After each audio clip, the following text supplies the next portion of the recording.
Hello, this is Dmitry from Pasyans Show channel, and you are watching another video from the series of videos where we meet together with Chrissy, Veselko, Matt and Sirtekos, whose channels and links to their channels you can find in the description to this video. Try to cover all the games from the PNP Solitaire contest 2021 from Board Game Geek. The game I will tell you about today is called Shimmering Forest. It's an adventure style of game, a battling style of game, and the premise of the game is as following. For decades, strange fluorescence has irritated the forest at the far edge of the kingdom. Few who enter ever return, and none leave unaltered. Despite the perils, 4 adventurers embark on the expedition, seeking wealth, knowledge and glory. They set forth into the eternal lights of the Shimmering Forest. What we're going to do? We're going to go through the quest booklet. The quest booklet looks like this. This is chapter number 1, and you will go through the chapter number 1, then chapter number 2 and so forth. Then you will have to overcome the encounter booklet. For example, this is Abomination Encounter. For the present moment, 3 chapters are ready, and 4 more to come. I will try to show you the very beginning, not to spoil you the game, and actually the game takes much time and also takes much space on the table. But before I will explain to you what's going on here, let's read chapter number 1, The Forest. Soft magenta light tickles through the forest canopy, decorating each labored step with the eternal hue.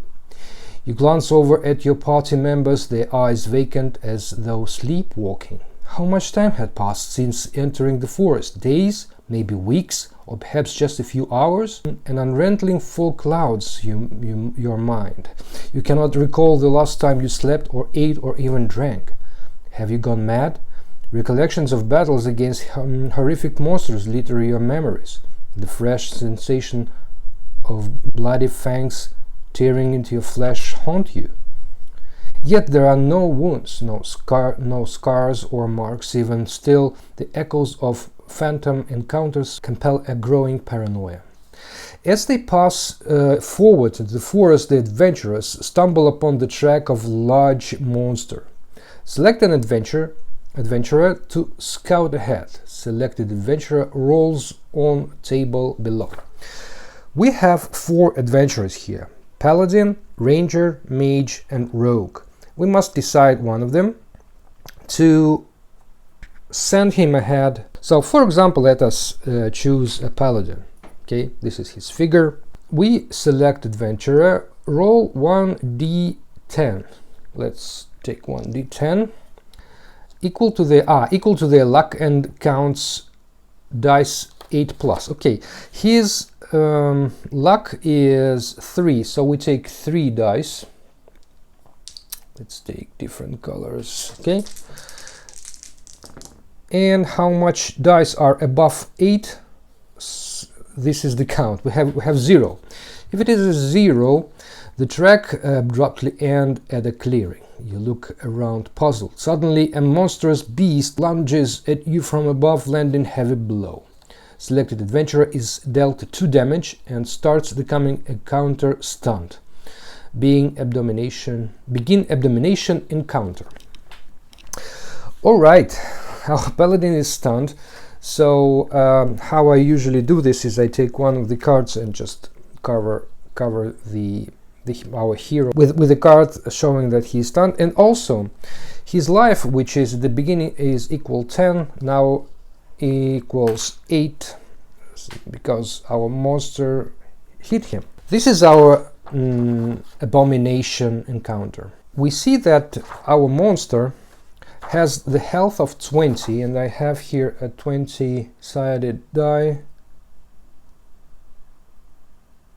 So we will mark this monster as a 20 health. And also we have to look at the setup. Remove intelligence test and resolve test cards from targeting and trigger deck.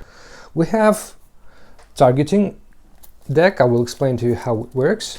And also the trigger deck. I will explain to you how that works.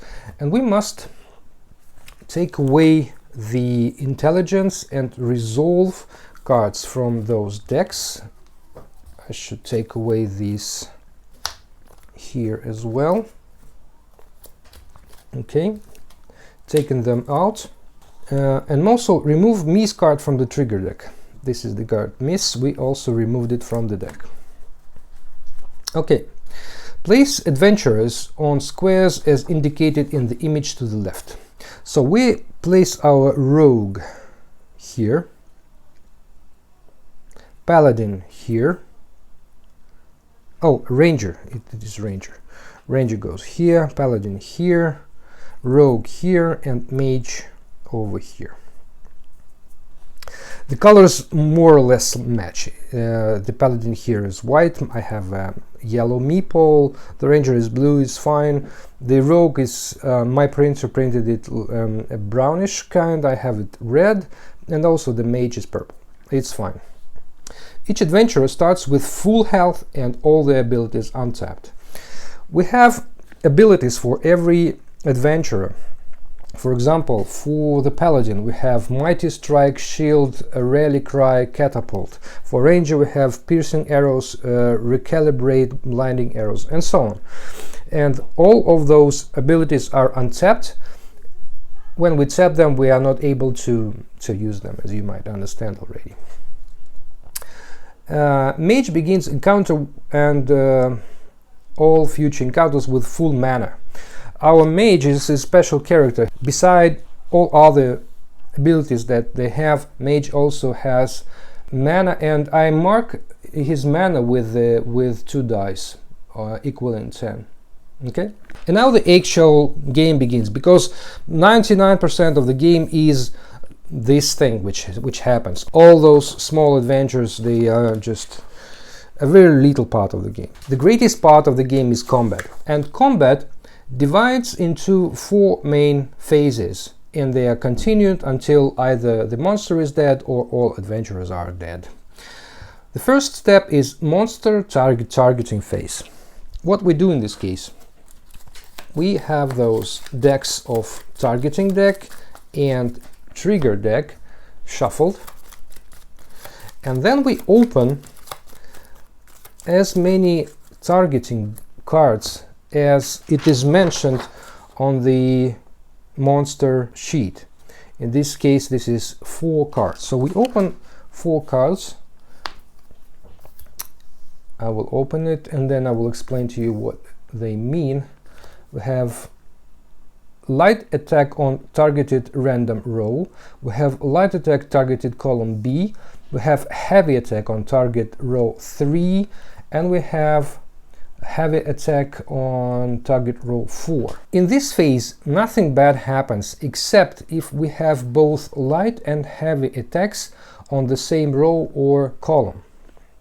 We have row 3, row 4, column B, and this random row. So we must roll a 4-sided die. I don't have a 4-sided die, I have an 8-sided die. So I will have 1, 2 as a 1, 3, 4 as 2, and so on. So we roll our die to understand which row is targeted. And this is 6, which means row 3, which is bad, because we have heavy attack on row 3 and light attack on row 3. But the good news is that we don't have anybody in row 3. If we had somebody, then we would deal an instant attack, which is, according to the monster sheet, is 1 damage to all the heroes that are on row 3. Nobody here, which is good. And this was phase number 1. In phase number 2, we make the adventurer's actions. This is the adventurer action phase. All of our adventurers, which are not stunned, well, everybody except for Paladin this turn, will be able to move and do their actions in any order. So they can move and do actions, or do actions and move one by one after another. Let's have a look at the actions that we have. Let's start with Ranger. He has piercing arrows, and let's have a closer look at his card. We have power of 5. It means that we will roll 5 dice, 5 10-sided dice, 8 plus is the result that we should have on the dice. Another thing is charge. It means that when we activate this action, we will charge it, we will mark it with the marker, and this action will happen only when there are no cubes on this card, so when this action is fully charged. Moreover, we have here +1 accuracy if squares in front of ranger are empty when this ability is triggered. And some attributes to this action: it is a ranger, it is an attack, and this attack is ranged. You can use ranged attacks only from rows 1 and 2, and you can have melee attacks only from row 4. This is how it works. If we choose this action, we will need to tap it. To untap this action, to use it once again, we must roll a die and try to beat what is written at the bottom, in this case 8 plus. So we must roll 8 and more to untap this action in the future. So I will not explain to you all the actions that we have here. We'll have a look at them when we go through. So let's start with the ranger. He has piercing arrows. It will deal 1 damage for every dice that we roll above 8 and above. It is a ranged action. We also have blinding arrow. It is almost the same, but with every hit here, we may replace any monster target cards with a random card from the targeting deck. So it likes we are blinding the monster and he is aiming at different locations. And also the recalibrate action, which allows us to untap any of the abilities from the ranger, any ranged abilities from the ranger. What else we have? We have here the mage. Oh, okay. Let us do something with the ranger. He is standing far, so he's able to do his ranged actions. We see that our monster will probably hit column B and rows 3 and 4. So most of our adventurers are more or less safe. Except for the paladin, but paladin unfortunately cannot move anywhere because he is stunned. So the ranger is safe, he can shoot. I think I will activate his ability, but we have here this charge symbol. It means that he's not able to trigger this ability at the very beginning. We just have to wait until this charge is taken away, and in the end of adventure action phase we can attempt to untap our exhausted abilities. So we will try to untap this to do this next turn as well. We must roll 1 10-sided die and try to hit 8 and up, and it is unfortunately only 5, so this ability stays tapped. Now let's think what our mage will do.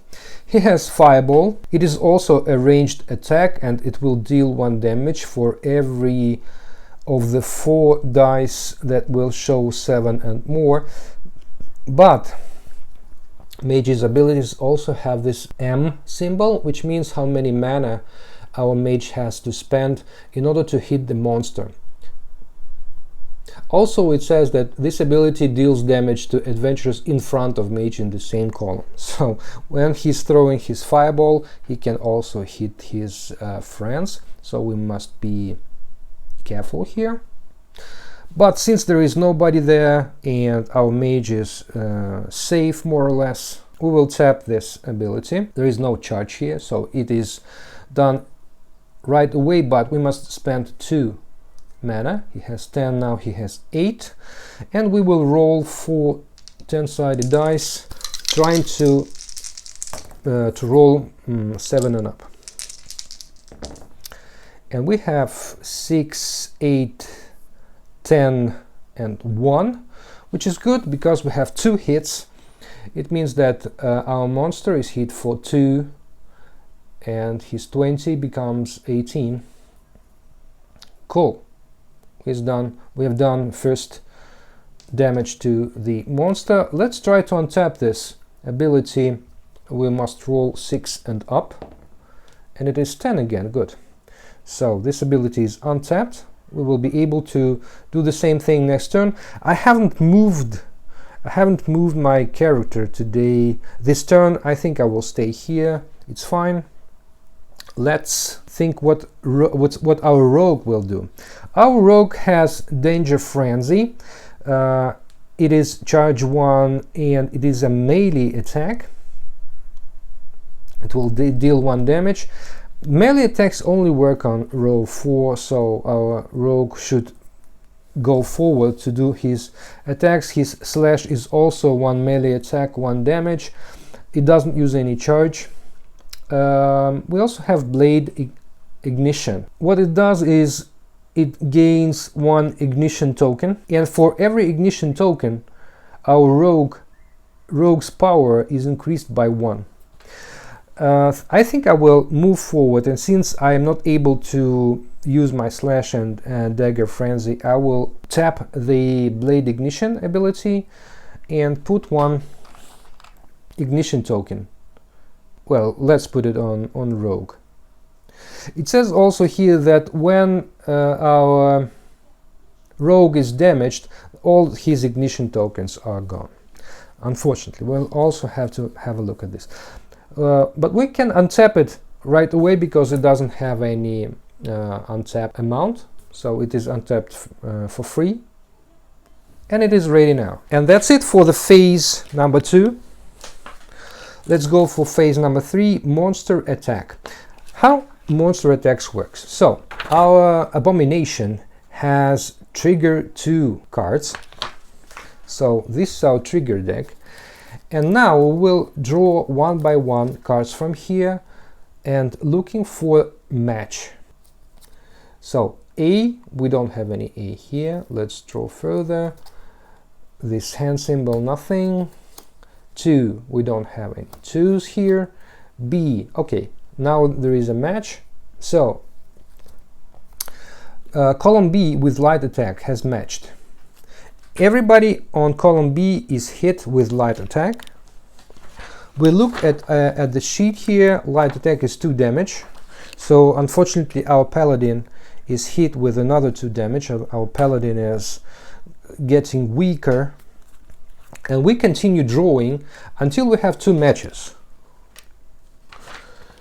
because our abomination has 2 cards in his trigger abilities. So we are looking for the second match, and we have here the special one. Special attack, we also look at the abomination sheet. Deal 1 damage to targeted area, see below. Damaged adventurers are stunned.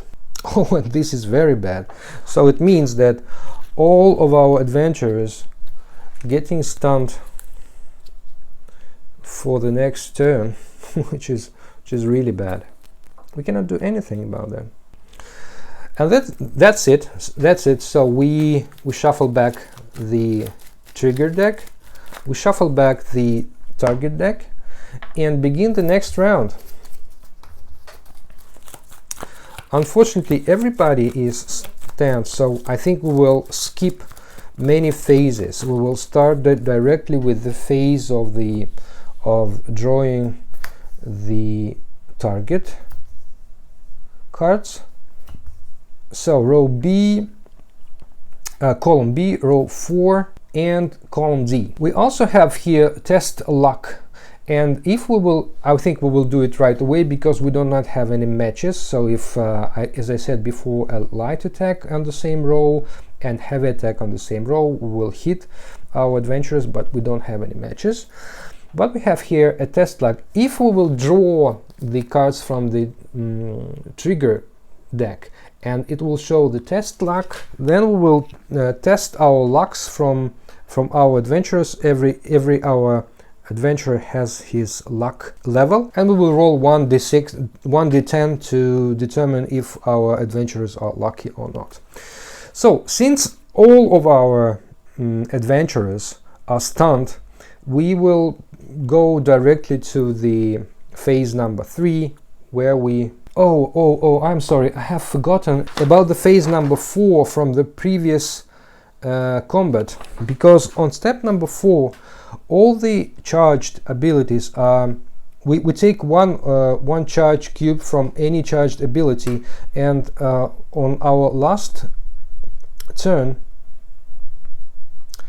our piercing arrows from a ranger should have gone to the monster. So we must roll 5 dice and try to hit more than 8. +1 accuracy if squares in front of ranger are empty, and they are empty. It means not 8 but 7. Okay, more than 7 and up. 7 and up, and it is good because we have 8, 10, so 3 hits. And our monster, who was 18 strong, now becomes 15 strong. Good.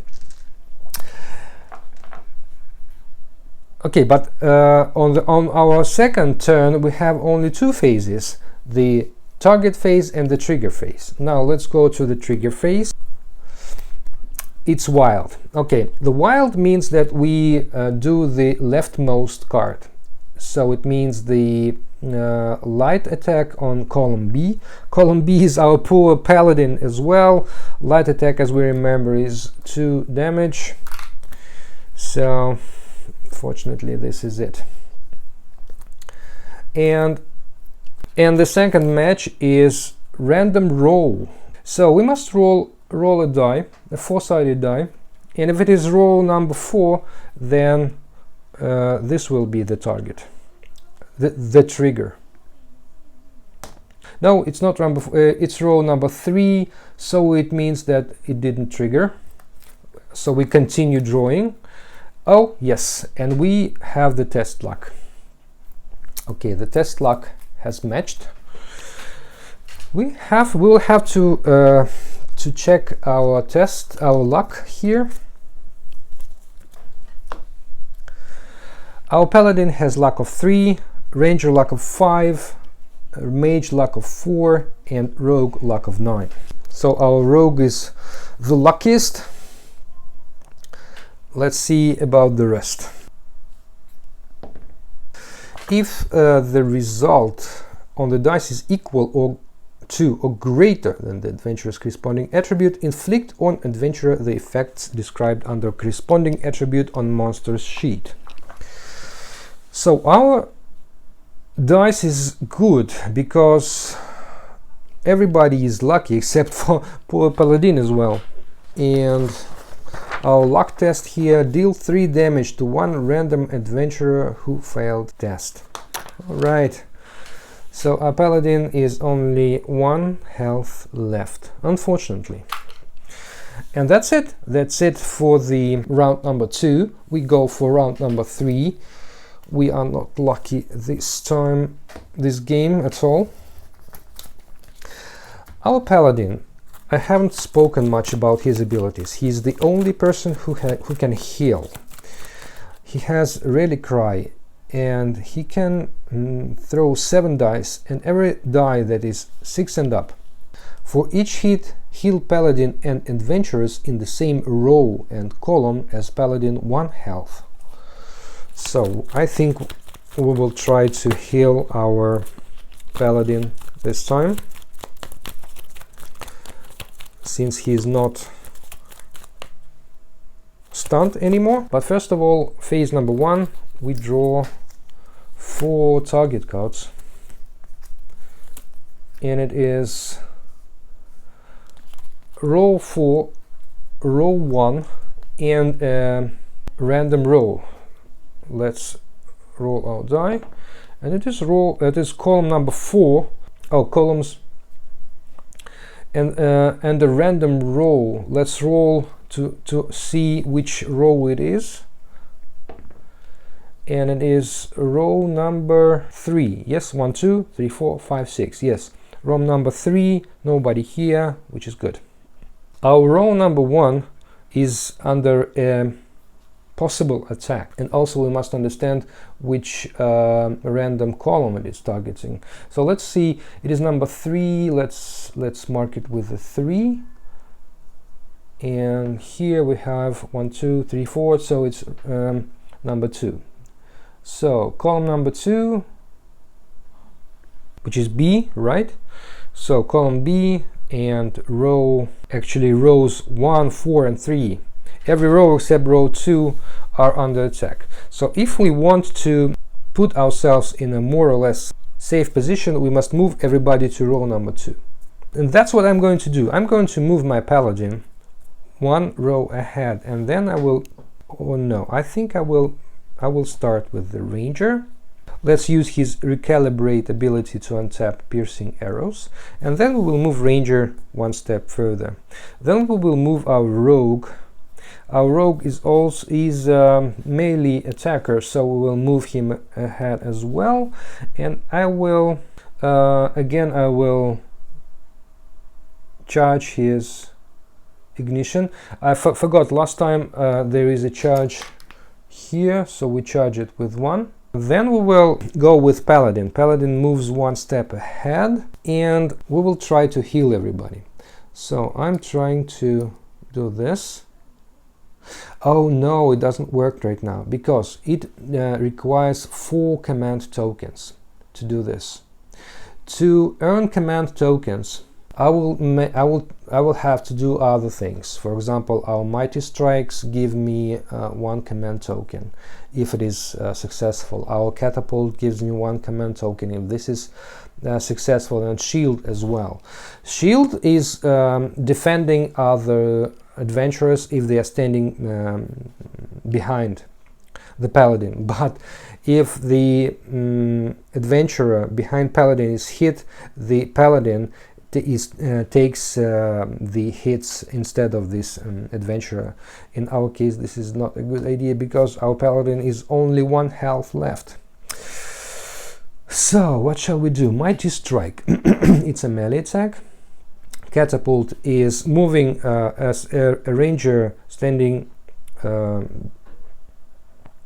after paladin is moving him ahead, so it doesn't work here as well. Shield doesn't work, nothing works actually, so I think I will not do anything here. Alright, and only mage is left. What he can do? He has a ranged attack. And this one is also let's throw our fireball as well, right? We must pay 2 mana, so we're only 6 mana left. Rows 1 and 2, these are the rows where you can use the ranged weapon. So we throw 4 dice, try to throw 7 and up. And we have unfortunately only 8 here, but this is 1 hit, which means 14 for our monster. And we will try to untap this. Recalibrate is untapped. We try to this one is untapped as well. We will try to untap this fireball. We must roll 6 and up, and this is 6. Good, fireball is untapped. Now our monster is going to hit us. We take our trigger deck and open 2. Okay, 2. We don't have any rows 2 here. It doesn't work. The special again. Oh no! Everybody's hit. Everybody in this. This is a special attack. Deal 1 damage to targeted area. See below. Damaged adventurer stunned. Unfortunately, our paladin is dead, and he is lying here. Nobody can step on this space, on this square. Everybody loses 1 health, and we also lose the ignition token. Oh man, all the ignition tokens are lost, and everybody is stunned again. Everybody is stunned, and this was only card number 1. Let's continue drawing. Card number 2 is 4, so row 4 is targeted, but there is nobody here, and that's it. I think I will stop here with my playthrough. The things are going very bad. As you see, my paladin is dead, and I think we do not have many many chances to win this game, although we have already managed to deal 6 damage to our monster. If, for example, we manage to kill the monster, we will read the aftermath chapter, and if we are successful, then we will gain the abominable blood special card ability. We have here some special cards that which will give us additional abilities. For example, this is the abominable blood. We will give this card to the adventurer who did the last hit for the monster, and this is a special card. Adventurer permanently gains +1 to strength, intelligence, resolve, and luck. Perfect. So you're getting stronger and stronger monster after monster. If everybody is dead, then you will have to start this adventure from the very beginning. If the monster is dead, then you continue with the next chapter. So as you see, the game is very well done. I like the rules very much. They are very well written. If speaking about any drawbacks here, this is a game that requires quite a lot of space on the table, requires a lot of different components. You always have to look at different little things. You need to get used with this, but other than that, everything is very well done. I like the system of this target and then the trigger. So when you see the target, you understand from the very beginning which rows and columns will be targeted, and you may act accordingly to this. Also, all of our heroes have different abilities, which is also very good. I think there is after a certain amount of playthroughs, you will be able to find out the best strategy, and maybe the game will lose some amount of interest. But I haven't played all the scenarios yet. I think they are getting more and more difficult and interesting as they go. I hope so. If you want to check it by yourself, you are very welcome. You will have the link to this PNP game in the description to this video. And this is it from my side. Thank you very much for watching. This was Dmitry and Pasyans Show channel. Play more board games. Goodbye. Have a good time.